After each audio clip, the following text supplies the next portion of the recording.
நண்பர்களே இப்போ எங்கே நிற்கிறோம் அப்படின்னா பஞ்சபுரத்துக்கு பஸ் ஸ்டாண்ட் கட்டிக்கிட்டு இருக்கான் பாருங்கள். இந்த பஞ்சபுரம் பஸ் ஸ்டாண்ட்லேருந்து வந்தோம்னா 4 ரோடு சுற்றி பார்த்தோம் பாருங்கள். இந்த 4 ரோட்டில் இந்த பில்டிங்கு பக்கத்தில் ரோடு போகுது பாருங்கள். இந்த புது ரோடு, இந்த ரோடு மெயின் ரோட்லேருந்து 6வது இடம்.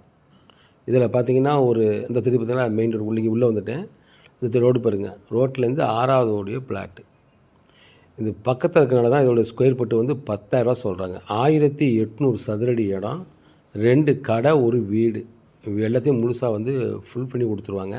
எல்லாம் கட்டி கொடுத்துருவாங்க. 2 பெட்ரூம் கொண்ட ஒரு அழகான வீடு, 2 கடை.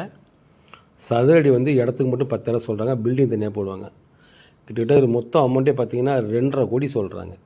ரேட்டு கூட உட்காந்து பேசலாங்கிறாங்க. 2 கடை வச்சுருக்காங்க. ஏன்னா பஞ்சபூர் வந்து பஸ் ஸ்டாண்டு வந்து ஓப்பன் பண்ணல தான் கடையை கட்டிட்டாங்க.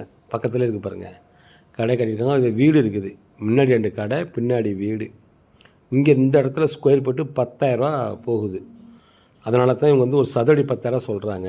பில்டிங் தனியாக போடுவாங்க. டோட்டலாக இதோட இடத்தோடைய மதிப்பு பார்த்திங்கன்னா 2,50 கோடி சொல்கிறாங்க. ரேட்டு கூட உட்காந்து பேசிக்கலாம். பஞ்சபூருக்கு பக்கத்தில் ரோடு, அந்த ரோடு பார்த்திங்களா, பஸ் ஸ்டாண்டுக்கு பக்கத்துலேயே இருக்குது இந்த இடம். இதை தாண்டி தான் வந்து ஐஎன் பேக்கரிக்கு போகணும்.